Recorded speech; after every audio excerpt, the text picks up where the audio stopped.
Kakatapos ko lang maglinis sa bahay namin and nandito ako ngayon sa bahay nila ate, nagpapahinga ako. Super haggard ko, as in, my God. Ang hirap paglinis and ang hirap mag-alaga kay mother dear. Sorry sa mga langaw kasi, 'di ba, katabi ko yung mga pusa ni ate and cute kasi sila so dito ko naisipang tumambay. Sinasamahan ko din yung boyfriend ko.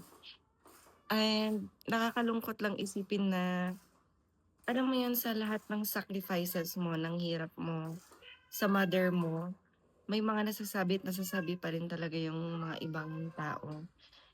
Like, 'di ba, alam mo yung feeling na ano, ginawa mo naman lahat. Ikaw yung nagbabantay, ikaw yung nandiyan, at ikaw yung nagpapakahirap.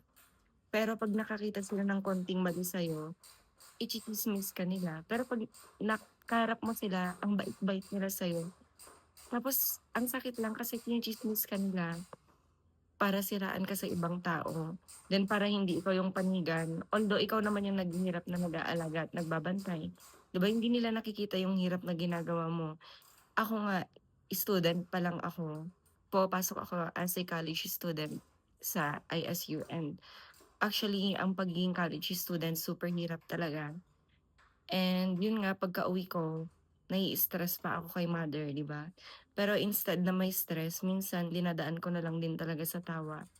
And bukod dun sa stress ko kay mother, mas nai-stress ako sa mga ano, sa mga nangtsitsismis sa akin na hindi ko daw binabantayan masyado si mother, di ko daw siya inaasikaso, gala-gala daw ako. Actually nga hindi nga ako gumagala, lagi ko ngang hinihindian yung mga friends ko. And lagi nga akong hindi nakakasama sa kanila kahit lagi nila akong inaaya. Unlike before na sama ako ng sama sa kanila, kain sa labas or what.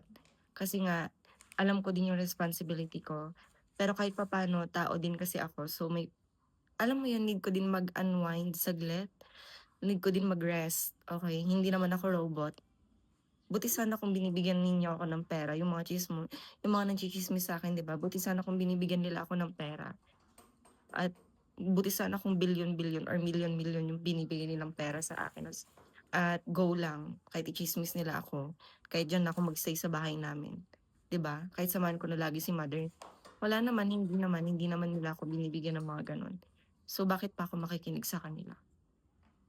Pero hayaan na natin, ayoko din mag-focus talaga sa hate kasi the more I hate somebody, the more hate yung pumapasok sa life ko and gusto ko na lang mag-focus sa love.